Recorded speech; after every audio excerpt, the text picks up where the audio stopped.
I think, you know, as an ultra runner, they probably decided I would be best suited to go last after all of the activities and all of the talks. So,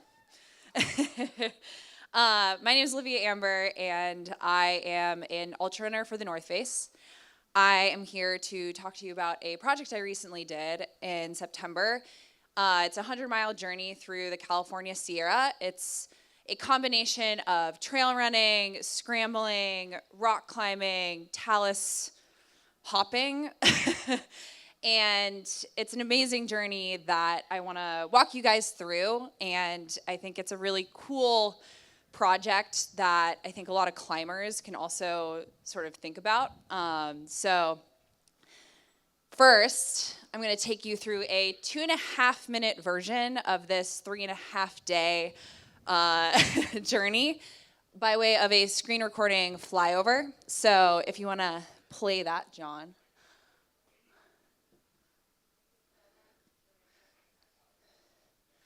I did not go this fast.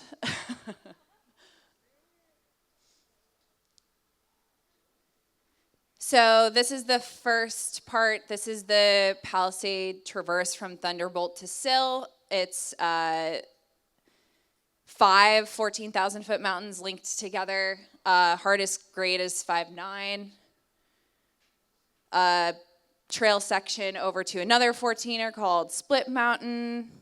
Sending that right now. That's just a scree pile. Climbers would not like it. And then a 50-mile trail section on the John Muir Trail. Stopped for a little break.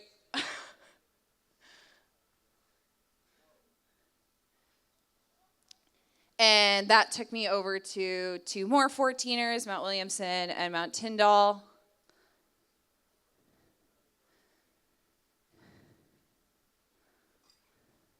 I think I'm still in the JMT right now.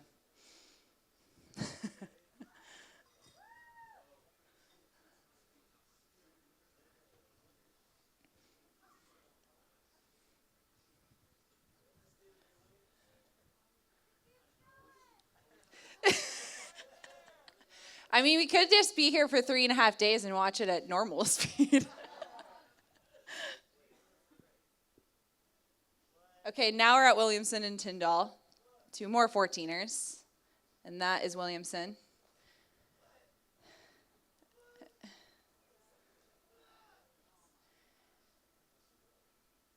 And this is now over to the Mount Whitney zone. So this is Mount Russell. I did not do one of the sick climbing routes on it. There are some really sick routes, though. I just went up the other face that's just a little scramble. And that took me over to Mount Whitney, Mount Muir, and then now I'm running over to Mount Langley. It's 14,000-foot peaks, which are all of the 14,000-foot peaks in the range. The end. So you can switch. This is kind of what you just saw on the screen recording. This is what the terrain looks like for not 100 miles of it, but for a good portion of it. It's a combination of this kind of terrain and trail running. So it's a really cool route because it combines, I think, some of the most unique aspects of the range, which are knife edge ridges, beautiful splitter granite, and John Muir Trail miles, which is one of the most incredible trails in the world, as well as just, scree and talus. So some of the stats: 105 miles, 40,000 feet, took me 3.5 days. Hardest climb grade is 5.9. Longest trail section, 50 miles. The highest elevation is Mount Whitney, 14,505 feet. 13 summits, and I slept for just under 4 hours.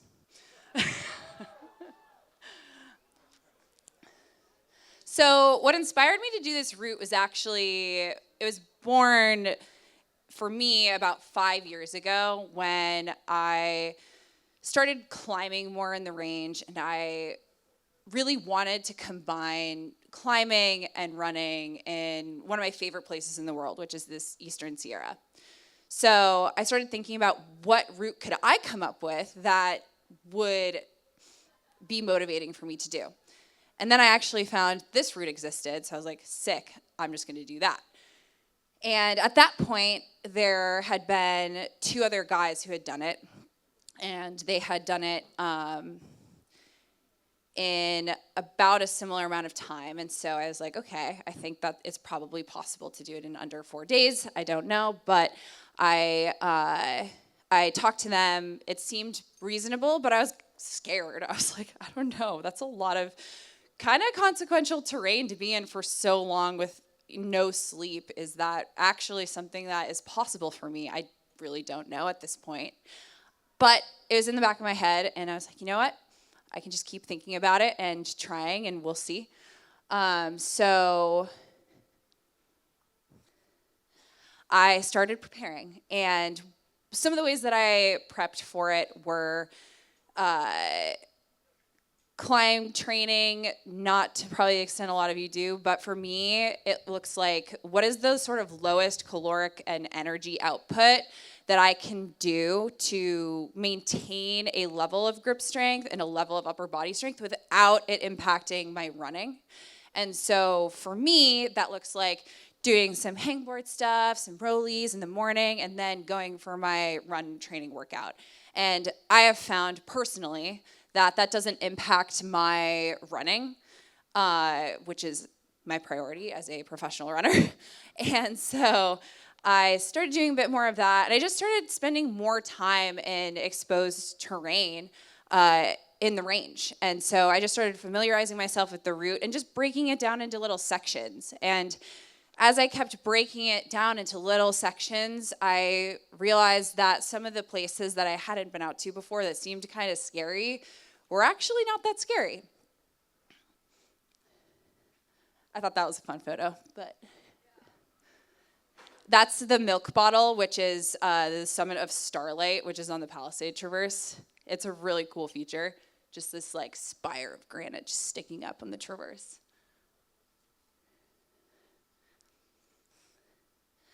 So I didn't really sleep much. It's actually really hard to train sleep deprivation because you don't want to be sleep deprived to then go further into a deprived state. So for me, the main thing was just making sure I was really, really, really well rested going into it so that I could have as much mental acuity and recovery built up before I went out on the project. And I didn't have a set sleep plan. I had not done a almost 4-day push before, so that was totally new territory for me. And so for me, it was more about listening to my body, and I have some amazing teammates and friends who gave me really great advice around how to think about not sleeping for so long. And one piece of advice that resonated with me and I found actually helped me a lot during the project was anytime I felt like I was about to literally fall asleep moving, which would happen, I would just take a 10-minute dirt nap. And so all of those 10-minute dirt naps accumulated up to a couple hours of sleep, and then I met up with a crew at the base of Russell, which was one of the last 5 is the before the Whitney zone, and that was where I took an 1.5-hour nap, which was glorious. And that is where I entered my last push of the project. And it's really incredible in that kind of state. What I experienced was those 10-minute naps would actually, I felt like a new person after them. It felt like I had taken like almost an entire night's sleep just in those 10 minutes, which is really cool. Nutrition. So it's interesting, as a racer, I consume a lot of gels, just really quick energy hits every 30 to 45 minutes during a many-hour race. For something like this, that does not work. And again, everyone's different with this stuff, but for the most part, real food was like the critical thing for me to consume during this. which is also really hard. It's hard to eat while you run, but I trained for years. It's called gut training to make sure my body, my system, and my brain could handle just the sheer volume of food that I needed to consume in order to just keep pushing my body for so long. And so, one thing that I experienced, which is pretty common, is with such a high respiratory rate in a dry place, consuming a lot of sugars, a lot of salts, a lot of, pretty harsh things, I had a really sore throat, and I ended up having like all these different sores in my mouth from just the amount of food I had to consume during it. And yeah, I learned a lot, honestly, in trying to figure out what to eat doing something like this for so long. But yeah, here's some really fun photos from the effort. The top left one is coming off of Russell the last morning, and the bottom right is my last trail run 10 miles off Mount Langley to the ending trailhead, Cottonwood Pass.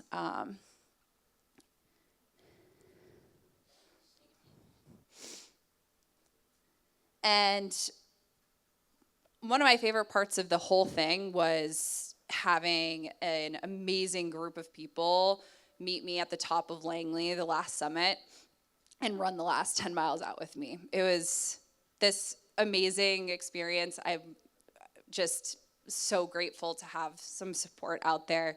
And, these big ultra running events often end up being team events in a lot of ways.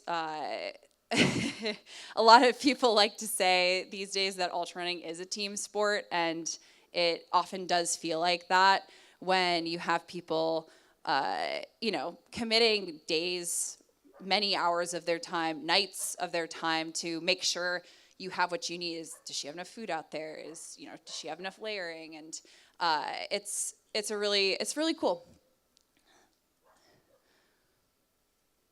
So now we get to go do a fun run.